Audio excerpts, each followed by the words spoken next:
నమస్తే, welcome to KK news. నేను Sridevi. AP CM చంద్రబాబుకు కొత్త తలనొప్పులు వస్తున్నాయి, అది కూడా రాయలసీమ నుంచి. తాజాగా కడప జిల్లాలో నెలకొన్న వివాదంపై దృష్టి పెట్టారు చంద్రబాబు. సిమెంట్ ఫ్యాక్టరీలకు తరలించే బూడిద విషయంలో పెద్ద పంచాయతీ నడుస్తుంది.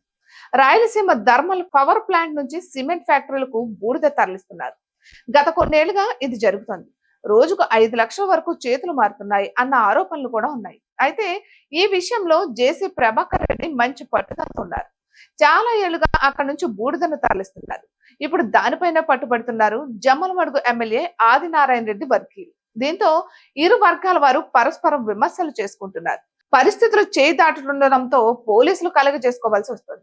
అయితే ఒకరు టీడీపీ సీనియర్ నేత కావడం, మరొకరు బీజేపీ ఎమ్మెల్యే కావడంతో కూటమి పార్టీల మధ్య సమన్వయం దెబ్బతినే అవకాశం ఉంది.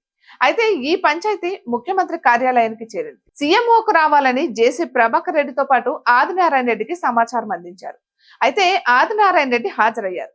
ప్రభాకర్ రెడ్డి మాత్రం ముఖం చాటేశారు. జ్వరంగా ఉందని చెప్పి గైహాజరయ్యారు.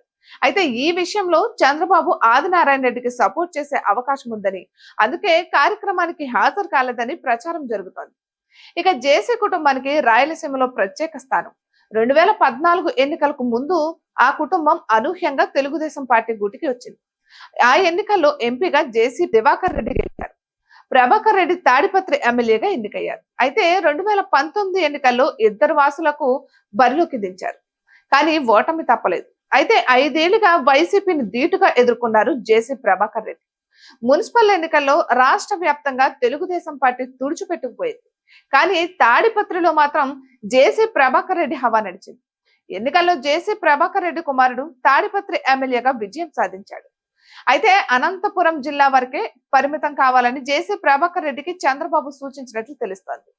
కానీ ఇప్పుడు కడప జిల్లా వివాదంలో వేలు పెట్టడంతో చంద్రబాబుకు కొత్త చికాకు వచ్చి పడింది. మరి దీన్ని ఎలా పరిష్కరిస్తారో చూడాలి. ఇటువంటి మరెన్నో వీడియోస్ కోసం కేకే న్యూస్ తెలుగు ఛానల్ ని సబ్స్క్రైబ్ చేసుకోండి.